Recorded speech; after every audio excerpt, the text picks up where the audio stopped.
estuvimos viendo algunos detalles acerca de los ángeles. En nuestra segunda clase estuvimos viendo la caída de los ángeles. Vimos que muchos de ellos, en realidad un tercio del total de los ángeles cayeron, ¿cierto? Siguieron a Satanás en su rebelión, en su orgullo. Vimos que básicamente hay tres grupos. Hay algún poquitito más por ahí que hoy vamos a mencionar, de hecho lo hemos mencionado, pero hay tres grupos elementales de ángeles caídos. Estamos hablando de demonios en este caso. Si hablamos de los santos ángeles escogidos, bien, ellos optaron por seguir en santidad, por seguir en obediencia, nunca más pecarán, nunca más caerán, es decir, no hay ninguna posibilidad de cambio para ellos. Ellos no mueren. Las 2/3 partes de los ángeles santos permanecen así luego de que ellos decidieron, cierto, en el cielo seguir fieles a Dios. Y la Biblia los llama los santos ángeles escogidos. Después dijimos que hay un grupo que es una tercera parte, un tercio del total, no sabemos cuánto es ese total, pero un tercio que siguieron a Satanás, ¿sí?, en su rebelión. De ese tercio, básicamente se dividen a la vez en tres grupos. Primer grupo, los que están libres, los que andan sueltos por allí, los que propagan el mal, las falsas doctrinas, los que luchan contra los creyentes, los que dominan este mundo, etcétera, etcétera. Bien, ellos están sueltos, están libres. ¿Cuál es el lugar de su morada? Bueno, ya lo dijimos, el espacio exterior, allí entre los planetas, allí viven los ángeles. En realidad, también los ángeles de Dios en general viven allí. Ellos no viven en el tercer cielo. Estoy hablando ahora de los ángeles obedientes, de los santos ángeles. Ellos no viven en el tercer cielo, en la presencia de Dios. Ellos se presentan, ellos rinden allí, digamos, sus informes, ¿cierto? Pero ellos tienen actividades asignadas. Ellos no son omnipresentes como Dios. Ellos, los ángeles, tanto ángeles buenos como ángeles malignos, pueden estar en un solo lugar a la vez. No pueden estar en dos lugares a la vez.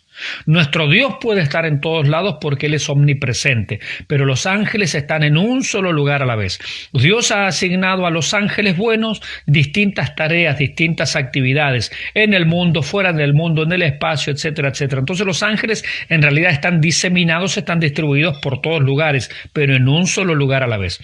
Los ángeles, dijimos, los ángeles malignos viven específicamente en el segundo cielo, lo que nosotros llamamos el espacio exterior, ¿sí? Allí entre los planetas, entre las estrellas, allí viven justamente los ángeles malignos, son huestes espirituales de maldad en las regiones celestes. Ese es el primer grupo de demonios. El segundo grupo de demonios están encerrados en una prisión que se llama abismo. Sí, en el abismo. El abismo es una prisión temporaria, es un foso profundo. Algunos dicen aquí en el centro de la tierra, otros dicen en una tercera dimensión, no lo sé. La verdad, no sé dónde está el abismo, no me pregunte. Se llama abismo porque abismo significa un foso profundo. Ahora, el abismo es una cárcel temporaria. Allí hay un grupo, un segundo grupo de demonios. ¿Por qué están allí en el abismo? Bueno, no lo sabemos. Por alguna clase de pecado, por alguna acción particular que ameritó que Dios los encerrara temporariamente en el abismo. Dijimos que a la mitad de la tribulación el abismo va a ser abierto, ¿cierto? Y toda esa horda dirigidas por el demonio principal del abismo llamado Apolión o Abadón, que significa destrucción o perdición, es lo mismo, van a ser liberados, dijimos, ¿no?, a la mitad de la tribulación y van a salir por un tiempo, por un X día, ¿cierto? Se sugiere que por 5 meses, porque el texto allí en Apocalipsis 9 dice que son 5 meses la duración de ese juicio. Dios por 5 meses les va a permitir salir. También en el abismo es el lugar donde Satanás, después de la batalla de Armagedón, va a ser atado, ¿cierto? Y va a ser arrojado allí. Un ángel poderoso del cielo, Apocalipsis 20, va a bajar con una cadena. Es decir, que esto que andan atando al diablo, se ve que las cadenas... el tipo todavía no se ha enterado que lo andan atando por todos lados porque anda haciendo de las suyas, está vivito y coleando suelto todavía, ¿no? Bueno, pero allí luego de la batalla de Armagedón va a bajar un ángel específicamente designado por Dios. Fíjese que los ángeles tienen funciones específicas, ¿no? Y bueno, va a ser Satanás atado durante 1000 años y va a ser arrojado al abismo, cárcel temporaria. Después de 1000 años, Satanás va a ser suelto nuevamente de su prisión por un breve tiempo. Y hay un tercer grupo de los demonios que son aquellos que están en una cárcel permanente, de la cual nunca jamás van a salir. Esa cárcel se llama Tártaro. Mal traducido en la Reina Valera 1960, segunda de Pedro 2.4, mal traducido infierno. Dice arrojándolos al infierno. No, arrojándolos al Tártaro. Tártaro es la palabra griega. Entonces, hay un tercer grupo que está en el Tártaro, una cárcel permanente de demonios. Allí están recluidos por siempre, y no van a ser liberados nunca, van a ser enjuiciados allí al final de los tiempos y luego arrojados al lago de fuego o infierno. ¿Sí? Por lo menos en la línea, en el pensamiento que nosotros estamos siguiendo, infierno es lago de fuego. Dijimos también que Satanás no vive en el infierno, nadie vive en el infierno, los demonios no viven en el infierno, la cultura popular lo puso allí, pero según la Biblia eso no es así. Los ángeles buenos no reciben adoración, y esto lo vemos claramente, por ejemplo, en Apocalipsis. Los ángeles buenos, los ángeles santos no reciben adoración y no lo permiten. Eso tiene que estar claro para nosotros. Dijimos, los ángeles tampoco, ni buenos ni malos, no son omnipresentes, pueden estar en un solo lugar a la vez. Ahora, hay un solo ángel, a ver si alguien es tan inteligente y me pone el texto allí, hay un solo ángel que sí puede estar con todos los creyentes al mismo tiempo. Uno solo. A ver si hay un hermano tan inteligente allí, del otro lado de esta pantalla, que me pueda decir cuál es el único ángel que puede estar en todos los lugares a la vez. Y le voy a citar un pasaje, Salmo 34, lo dejo ahí, a ver si hay un hermano bien despierto a esta hora. Salmo 34 nos habla de un solo ángel que puede estar en todos los lugares a la vez. Miguel no lo puede hacer, Gabriel no lo puede hacer. Muy bien, Alejandro Montesino y Nostroza se ganó, pero seguramente un mariscal caliente. Mi pastor Luis Emilio lo va a invitar a cenar o a almorzar de mi parte, ¿no? Bien, le estoy generando una deuda al pastor. Muy bien, mi hermano Alejandro Montesino dice el ángel de Jehová. Exactamente, porque ya dijimos, en el Antiguo Testamento el ángel de Jehová es el Señor Jesucristo antes de la encarnación. Por eso es el único ángel del cual se dice, el ángel de Jehová acampa alrededor de los que le temen. Si yo preguntara, ¿cuántos le temen a Dios? Y levantamos la mano. ¿Y cómo puede estar acampando alrededor mío, alrededor suyo, alrededor de aquel, alrededor de este otro, alrededor de los que temen a Dios en China, en Corea, en Japón, en Nueva Zelanda, en Estados Unidos, en donde sea? Porque el ángel de Jehová es el Señor Jesucristo. Así se manifestaba, es una de las formas en que Él se manifestaba en el Antiguo Testamento. Y ese ángel de Jehová, como es Jesucristo, como es Dios, es omnipresente. Es decir, los ángeles no pueden estar en dos lugares a la vez, un lugar a la vez. El único ángel que puede estar en todos los lugares a la vez es el ángel de Jehová, porque el ángel de Jehová, insisto, es el Señor Jesucristo antes de la encarnación. Técnicamente, eso lo voy a escribir aquí, se llama, a ver si me aparece ahí, lo voy a poner en mayúscula, ¿sale? Sí, teofanía. Así se llama eso. Ahí lo acabo de escribir, teofanía. Técnicamente es una teofanía. Teo, Dios, fanía, aparición o manifestación. Entonces, cada vez que el ángel se manifestaba en el Antiguo Testamento era Dios manifestado. Por eso es una teofanía, es una manifestación, es una materialización que el Señor Jesucristo hacía en forma de ángel y se presentaba allí a Abraham, a Josué, se le presentó a Moisés, se presentó allí trayendo destrucción y juicio cuando el rey David hizo el censo, ¿se acuerda? Y el ángel de Jehová estaba en la era de Ornán y apuntó su espada contra Jerusalén para destruirla. Ahí estaba el ángel de Jehová, el Señor Jesucristo, trayendo juicio en la época del Señor Jesucristo. Perdón, en la época del rey David. Bien, entonces Ahí tenemos al ángel de Jehová. Es el único ángel omnipresente porque es Dios, es el Señor Jesús. En el final de nuestra transmisión anterior hablamos del sello, ¿se acuerda del sello? Dijimos que en esta dispensación que se llama iglesia, algunos le llaman gracia, otros le llaman iglesia, no importa el nombre que usted le dé, iglesia, gracia, está bien, pero en esta dispensación entre el nacimiento de la iglesia, que es el Pentecostés, hasta el momento en que la iglesia sea quitada, el rapto, en este periodo, en esta administración, en esta dispensación, en esta, sería en griego, oikonomía, ¿sí? Oikonomía, en esta administración, nosotros los creyentes somos sellados por el Espíritu Santo. ¿Se acuerda que lo dijimos la semana pasada? Efesios capítulo 1, versículo 13. Allí prácticamente terminó el mensaje de la semana pasada. Nosotros somos sellados por el Espíritu Santo de la promesa. Somos sellados hasta el día de la redención, es decir, ese sello nadie lo puede romper, nadie lo puede quitar, nadie lo puede echar a perder, no se puede, porque algo que Dios ha sellado no se puede romper. En la antigüedad, no sé, Artajerjes sellaba algo, nadie lo podía romper. Nabucodonosor sellaba algo, no, es intocable. Lo que el rey ha sellado no se rompe, ¿sí? Hay que cumplirlo. Absolutamente. Lo que Ciro, lo que Darío determinaban, dictaminaban, sellaban allí con su anillo, listo. No se rompe, es inviolable eso. Bueno, Dios nos ha sellado. Y el sello es el Espíritu Santo.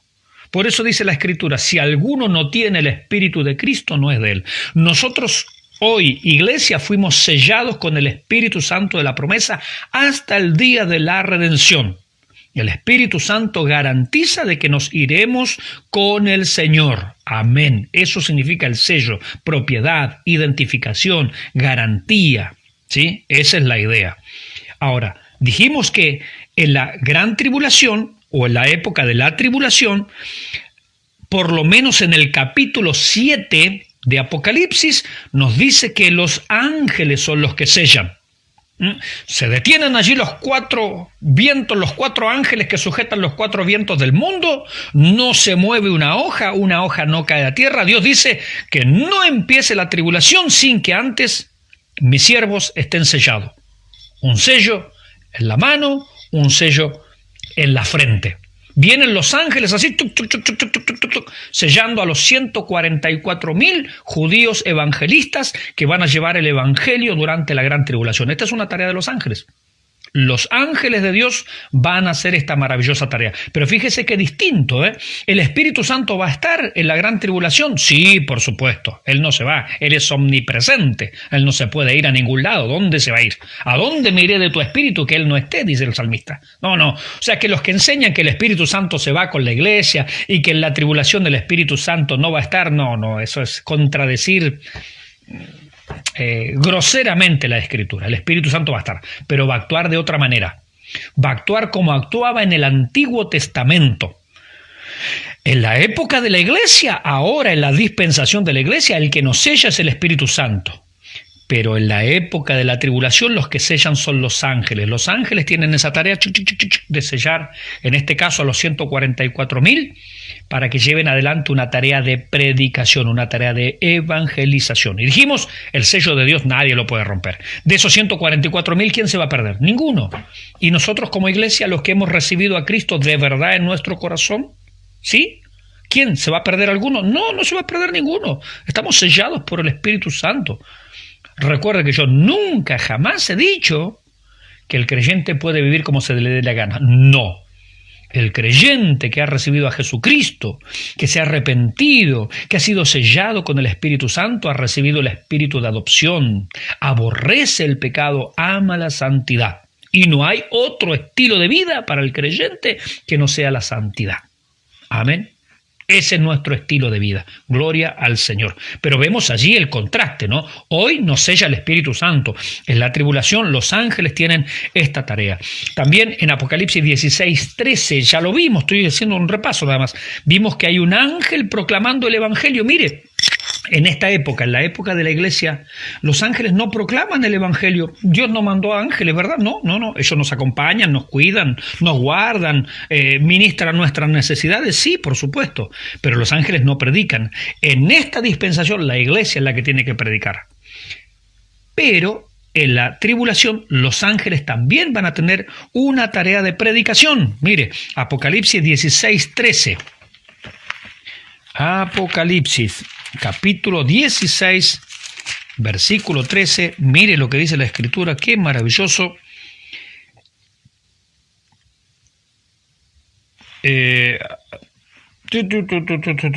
Perdón, es el 14:16, no, me equivoqué yo de pasaje, 14:16.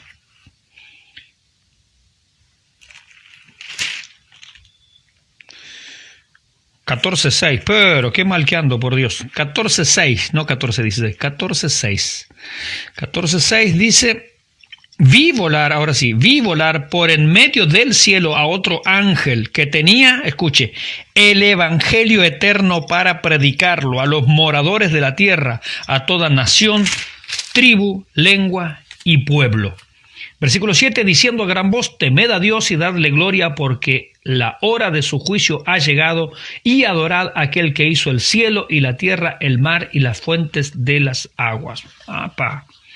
Es decir, que en esta época, en esta dispensación, los ángeles no pueden predicar el evangelio. Fíjese que dice la Escritura, cosas en las cuales anhelan mirar, es decir, participar los ángeles. Dios le ha dicho, no, en esta época no. Es la época de la iglesia. Mis hijos redimidos tienen que predicar la palabra en este tiempo. Pero en la tribulación, cuando la iglesia no esté, los ángeles van a tomar parte de esto. Y usted no se olvide de este otro detalle, que cuando se dio la ley en el Sinaí, también los ángeles estuvieron.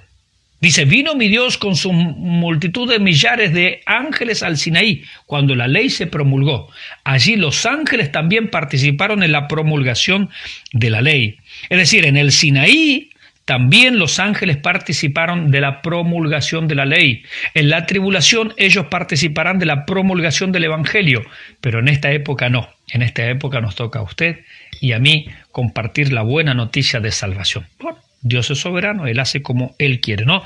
Las diferencias, ¿no?, que hay de una época a otra. Fíjese que Dios no siempre trata de la misma manera con el hombre. Trató de una manera con el hombre en el Edén, trató de otra manera después del diluvio, trató de otra manera con Abraham, trató de otra manera bajo la ley de Moisés, trata de otra manera ahora con nosotros en la iglesia, tratará de otra manera en la gran tribulación y tratará de otra manera en el reino milenial. Dios no siempre ha tratado de la misma manera con el ser humano.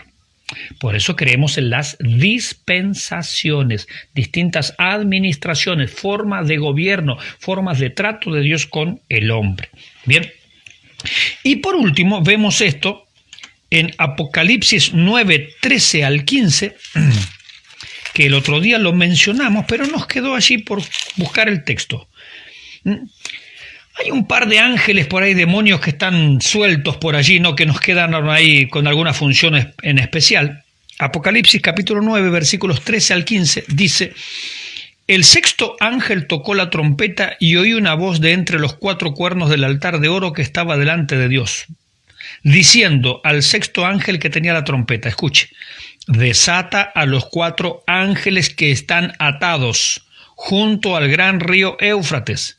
Y fueron desatados los 4 ángeles que estaban preparados para la hora, día, mes y año, a fin de matar a la tercera parte de los hombres.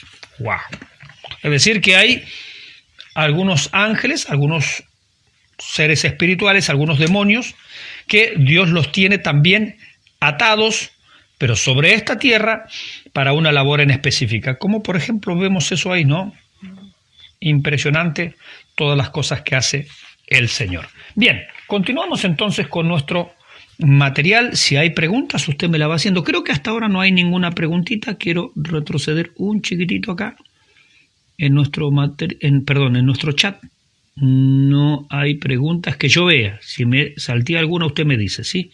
Bien, seguimos adelante. Entonces, vamos con la organización de los ángeles. Dijimos que hay un solo arcángel que se llama Miguel, ¿no? etcétera, etcétera.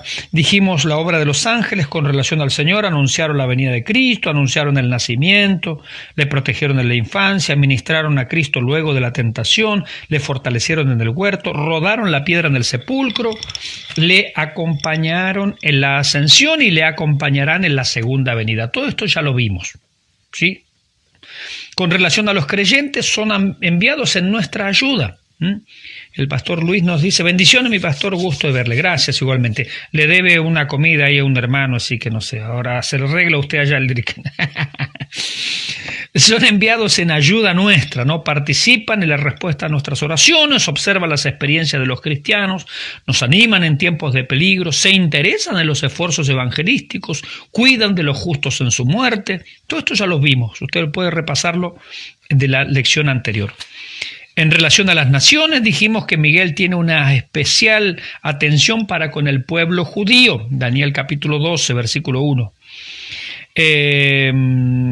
En relación a los inconversos, les anuncian juicios inminentes, infringen castigos muchas veces y actúan como segadores en la cosecha final de almas. Y en relación a Dios, acá lo dejamos, le adoran, ven siempre sus rostros y son mandados a adorar al Hijo de Dios, es decir, a Jesucristo.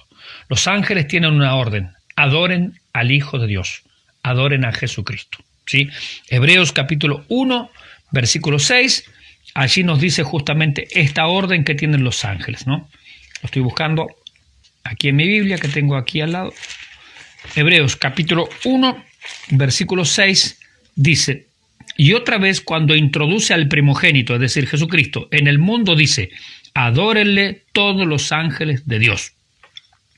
Entonces los ángeles tienen una orden de parte de Dios: adoren a Jesucristo. Y nosotros también somos llamados a adorar a Jesucristo. Por eso todas las cosas son para la gloria de nuestro Dios, y Él nos manda a adorar a nuestro Señor. Los ángeles malignos. Bien, vamos a hablar un poquitito acerca del diablo, un poquitito acerca de Satanás, ¿no? Bueno, Satanás, por supuesto, es una persona espiritual, dados los pronombres personales que se usan para él. Siempre se lo trata de él o de tú. Por lo tanto, es una persona, ¿no? Asimismo, por las facultades que él tiene, como voluntad, tiene conocimiento, es decir, tiene inteligencia, tiene personalidad propia, ¿no? Bien, ese es Satanás. Bueno, en cuanto a los nombres de Satanás, la Biblia lo presenta a Satanás con varios nombres, ¿no? Satanás literalmente significa adversario, el que se opone. Quiere decir que si usted conoce una persona que se opone a todo, ¿no? Se opone a todo, bueno, está manifestando en realidad el carácter del diablo, ¿no? Satanás significa justamente adversario, el que se opone. Primera de Pedro 5:8, ahí tenemos, bueno, habla de nuestro adversario, ¿no? El diablo. Primera de Pedro 5:8, lo buscamos acá rapidito. Primera de Pedro 5:8 nos dice: humillaos pues bajo la poderosa mano de Dios para que Él os exalte cuando fuere tiempo. 5:8, perdón, un poquito más abajo. Sed sobrios y velad, porque vuestro adversario, ahí está, adversario, el diablo, como león rugiente, anda alrededor buscando a quien devorar. Entonces, él se opone, él es el adversario. Diablo, la palabra diablo significa acusador o calumniador. Él es el que calumnia, el que difama, ¿sí? El que echa a perder el buen nombre de los hermanos, ¿sí? La buena reputación. Diablo significa calumniador o acusador. Solo se usa este nombre en el Nuevo Testamento, es decir, en el Antiguo no aparece como diablo, solo en el Nuevo. En Mateo 13:39, en Juan 13:2, en Efesios 6:11, en Santiago 4:7, es decir, hay varios pasajes que lo presentan a Satanás como el diablo, el acusador, el calumniador. También la Biblia llama a Satanás como el tentador, y esto nos habla de sus metas y propósitos. Hay tres fuentes de la tentación. La primera es Satanás, por supuesto, la Biblia dice que él es el tentador, él nos tienta, ¿no? Bien, la segunda fuente de la tentación es el mundo, es decir, el mundo que nos rodea, el mundo está bajo el maligno, el mundo nos tienta, nos ofrece, ¿cierto?, sus cosas, sus entretenimientos, sus vicios, sus pecados, el mundo ofrece cosas. Esa es la segunda fuente de la tentación. Y la tercera fuente de tentación está en nosotros mismos, nuestra concupiscencia, nuestra naturaleza caída, nuestra naturaleza pecaminosa. Entonces uno es, como dice Santiago, tentado también cuando es atraído y seducido por su propia concupiscencia. Es decir, en nosotros hay una naturaleza corrupta, hay una naturaleza moralmente caída, por lo cual nuestra naturaleza ama el pecado. Ahora, Dios nos ha dado el poder, a través de la santificación, de vencer al pecado, pero no lo ha erradicado completamente.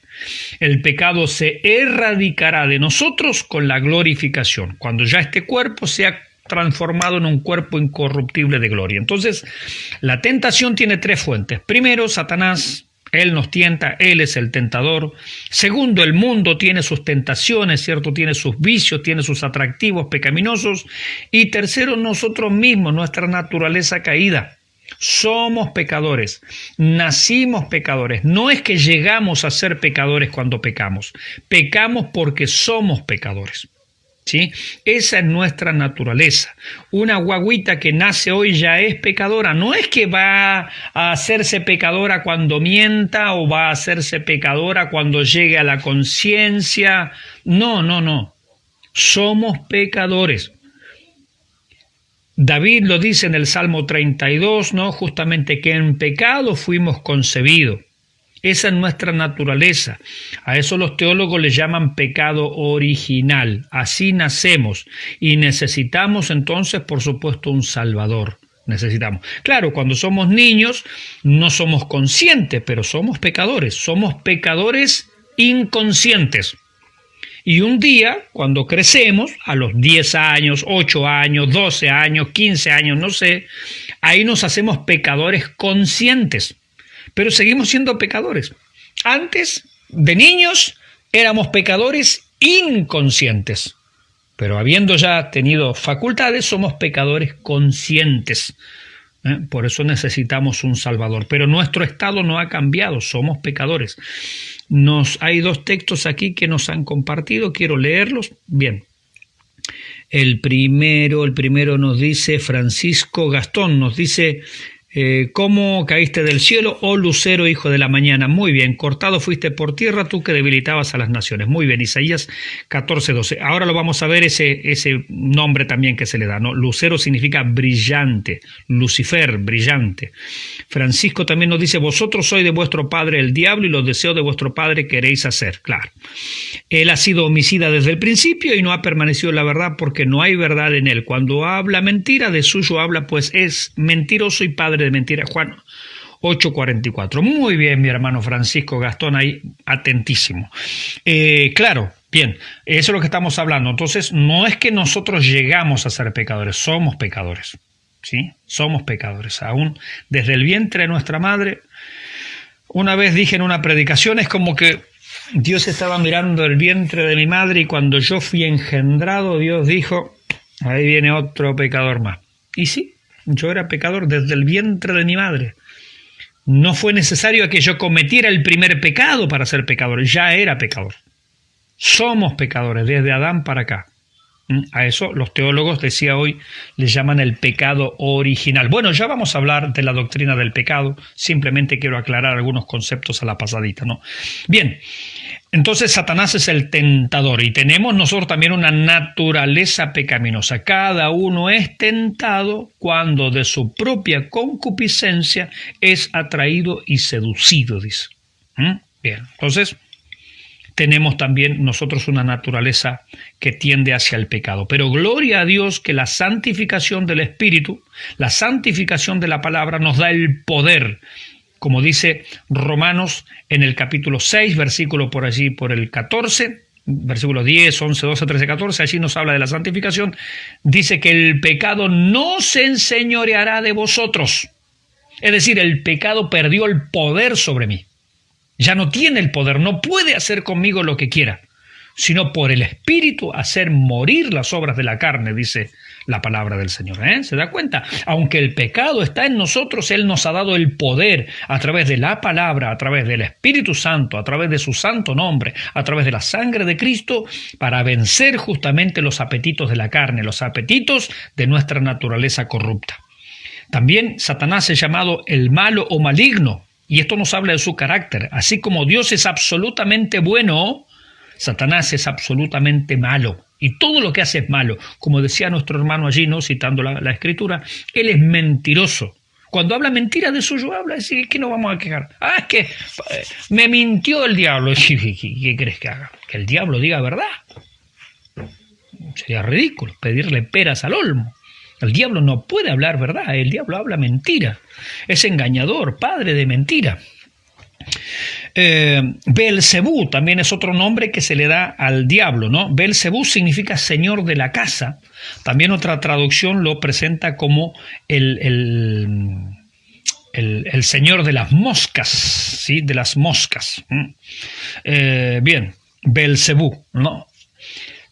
También se lo llama en Efesios capítulo 2, versículo 2, el príncipe de la potestad del aire, porque él vive en el espacio y es cabecilla de los demonios. Príncipe de la potestad del aire, príncipe de los poderes del aire, lo llama la Biblia. En varios pasajes, Apocalipsis 12, por ejemplo, en el 13, en el 20, se lo llama a Satanás como el dragón escarlata o dragón simplemente. Salmo 91, hollarás al cachorro del león y al dragón. ¿Bien? Bueno, entonces a Satanás se lo presenta como dragón también, ¿no?, como la figura de un gran monstruo o reptil, un personaje muy fiero, muy agresivo, esa es la idea. También se lo presenta a Satanás como la serpiente, y esto abarca la idea de su astucia, la sutileza y a la vez lo dañino de sus acciones. Bueno, desde allá del Génesis, ¿no?, se lo presenta como la serpiente era astuta, engañadora. Belial, este término solo aparece en 2 de Corintios capítulo 6 versículo 15. 2 de Corintios 6, 15, allí aparece el nombre Belial. Dice, ¿qué concordia hay entre Cristo y Belial, entre el templo de Dios y los ídolos? Claro, o sea, ¿qué acuerdo? No hay acuerdo, por supuesto. Y allí se lo nombra a Satanás como Belial. Belial significa sin valor, sin ley, vacío, anárquico. ¿Sí? Es como eso, ¿cierto? Sin ley, anarquía. Eso es Belial. Belial. Lucifer, bueno, ahí mi hermano lo puso el texto, también en Ezequiel 28, versículo 12 y versículo 13, se lo llama a Satanás Lucifer, que significa brillante. Recuerde que en algunos textos, por eso hay que leer el contexto, a Jesucristo se lo llama el lucero, y en otros textos a Satanás se lo llama el lucero. ¿Sí? Bien, pero hay que diferenciarlo allí, ¿no? Depende del contexto, puede estar hablando en algunos pasajes de Cristo y en otros pasajes está hablando del Señor Jesucristo. Tenga cuidado con eso porque ya hice el comentario hace unos días atrás. Hay una canción, no es de la hermana Ruth, pero la canta la hermana Ruth, que se llama Lucero de la Madrugada. Bueno, es que hay pasajes que hablan de Jesucristo como el lucero de la madrugada. Y hay otros pasajes que hablan de el lucero, así, el lucero, simplemente, y se aplican a Satanás. Bien, entonces hay que diferenciar, depende de qué texto uno se esté refiriendo, puede ser lo uno o lo otro. También se lo llama a Satanás el príncipe de este mundo, porque esta es su área de influencia, es decir, él gobierna este mundo. Él está en el control de este mundo. Claro que Dios se lo permite, obviamente Dios se lo permite. En definitiva, el que controla todo es Dios, eso está claro. Pero hay una voluntad perfecta de Dios y hay una voluntad permisiva de Dios. Dios permite que las cosas sucedan. Es que también el ser humano, por ejemplo, es responsable. A mí una vez me hicieron esta pregunta, seguramente a más de un estudiante se la han hecho. Dicen, a ver, si Dios es bueno, ¿por qué Él permite que haya niños que se mueren de hambre? La respuesta es porque los gobiernos son responsables de que haya trabajo y de que haya buena economía y de que haya alimento para su propia población, ¿o es Dios el responsable? No, es el hombre. Anote esto, por favor. Desde Génesis, escuche, anótelo. Desde Génesis en el capítulo 9, mire dónde me fui. Génesis capítulo 9, cuando vino el diluvio en el capítulo 7, por allí, porque en el 6 recién se empieza a hablar de Noé. Vino el diluvio, en el capítulo 9 bajaron las aguas, el arca se asienta sobre los montes Ararat, se abren las puertas, salen los animales. En ese momento allí, capítulo 9 del Génesis, Dios dice, el hombre tiene la responsabilidad de ejecutar justicia sobre los demás seres humanos. A partir de ese momento surgen varios cambios en la naturaleza y en el ser humano. En la naturaleza, algunos animales se hicieron carnívoros. Antes de eso no habían animales carnívoros. El león era herbívoro, el tigre era herbívoro, el cocodrilo era herbívoro. Todos los animales que entraron al arca, todos, el 100% eran herbívoros o frugívoros, pero ninguno era carnívoro. Cuando salen del arca, lea por favor después, Génesis capítulo 9, cuando se abren las puertas del arca, Dios permitió que algunos animales se hicieran carnívoros. La mayoría siguió siendo herbívoros o frugívoros, ¿cierto? Pero Dios permitió que algunos animales fueran carnívoros. Por eso dentro del arca no hubo problema. ¿Qué problema hay si todos comían verduras, frutas? Dios permite eso. El otro cambio que sucedió es que Dios puso temor en los animales en relación al hombre. Por eso los animales comenzaron a huir del hombre. Usted se acerca incluso a los animales así en estado salvaje, usted ve un alce, usted ve un venado, lo que sea, incluso hasta animales depredadores, y en general huyen del hombre. ¿Por qué? Porque Dios puso en los animales el temor en relación hacia el hombre. Esto está en Génesis 9, cuando se abrieron las puertas del arca.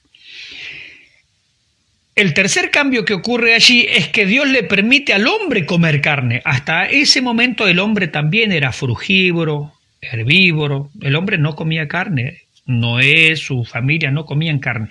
A partir de ese momento Dios les permite comer carne. El hombre se hizo también carnívoro, o más bien omnívoro en el caso del hombre, ¿cierto? Pero el gran cambio es que podía comer carne. Dios se lo permite, antes no estaba permitido. Y el cuarto gran cambio que ocurre allí, cuando se abren las puertas, ¿cierto?, del arca, es que Dios hace responsable a los hombres de ejecutar la justicia. En la época anterior, por ejemplo, cuando Caín mató a Abel, Dios puso un sello sobre Caín, dijo, nadie lo toque a Caín.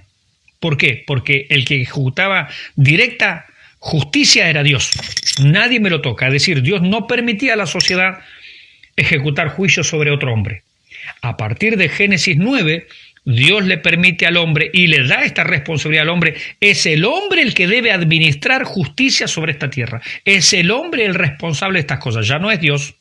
Ahora el hombre tiene que hacer estas cosas.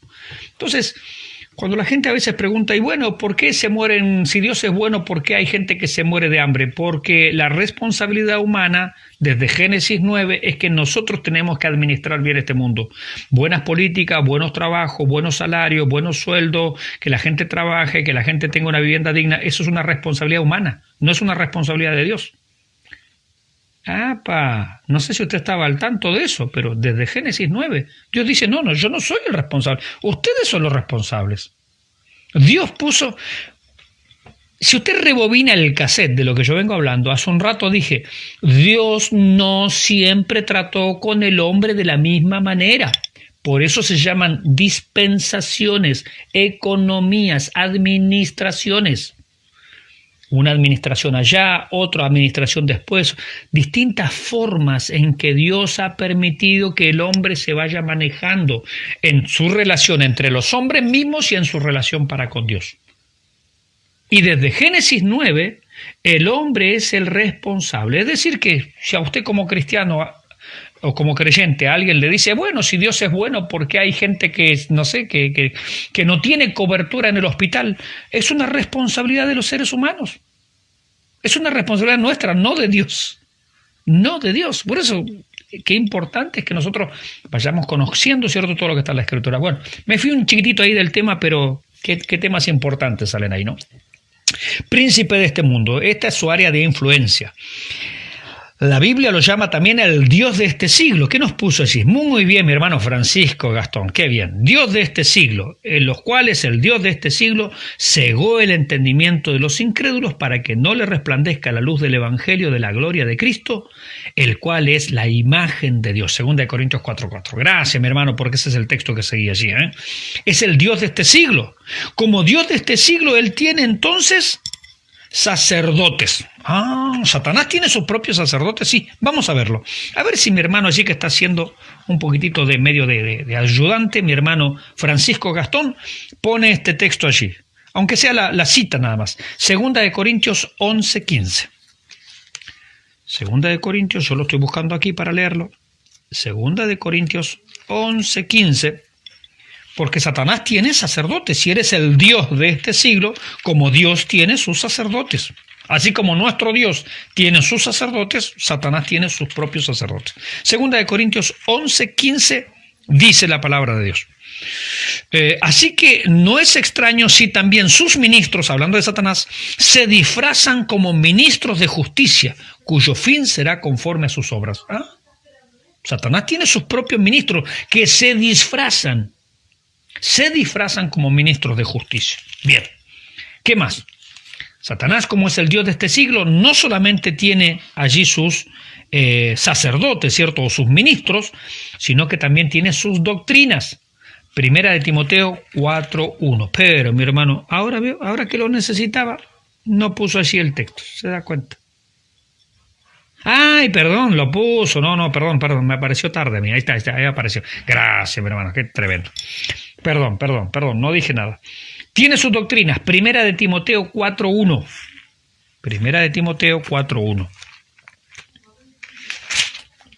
1 Timoteo 4:1. Dice, pero el Espíritu dice claramente que en los postreros tiempos algunos apostatarán de la fe, escuchando a espíritus engañadores y a doctrinas de demonios. Claro, si Él es el Dios de este siglo, Él se disfraza, dice, como ángel de luz, tiene también sus ministros que se disfrazan como ministros de justicia. Y tiene sus enseñanzas. Satanás también tiene su enseñanza, su teología retorcida y satánica. Dice, son doctrinas de demonios. Él tiene todo su sistema doctrinal, claro. Por eso es que es importante que nosotros conozcamos la doctrina sana, o como diría Pablo, la sana doctrina. Qué importante es que nosotros conozcamos la doctrina de Jesucristo, la doctrina que nos enseña la Biblia. ¿Por qué? Porque Satanás también tiene sus propios ministros, sus propios falsos apóstoles, falsos profetas, sus falsos maestros, ¿sí? Sus falsos milagreros. Satanás los tiene, son sus ministros que se disfrazan como ministros de justicia y a la vez enseñan muchas cosas, pero la enseñanza son doctrinas de demonios. Tremendo. Satanás es un especialista en tergiversar la palabra. Por eso nosotros tenemos que conocer la palabra. Si no conocemos la palabra, ¿cómo nos vamos a defender? Cuando vino Satanás a tentar al Señor, ¿cómo se defendió el Señor Jesucristo? Le respondió, escrito está. Es decir, el Señor Jesucristo conocía la palabra.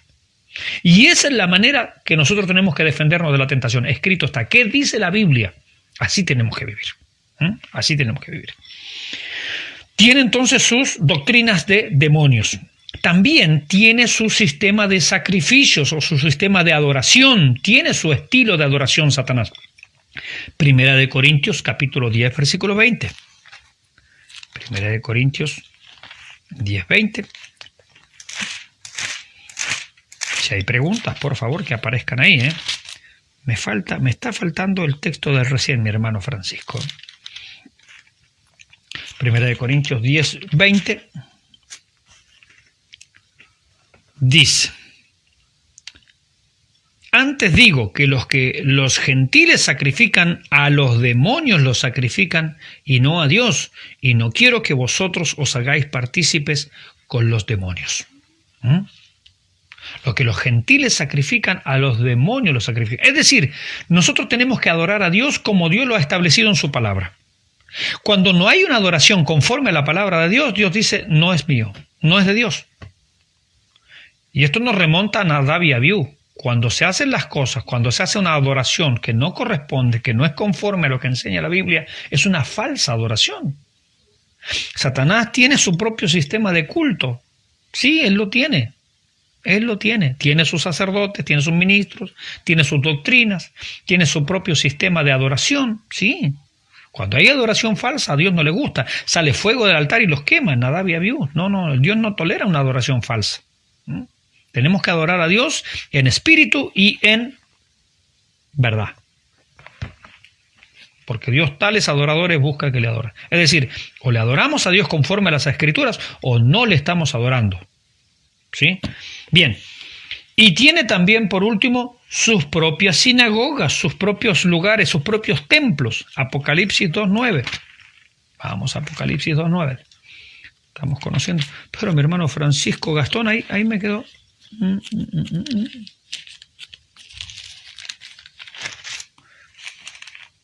Apocalipsis 2.9. Vamos a buscar ahí.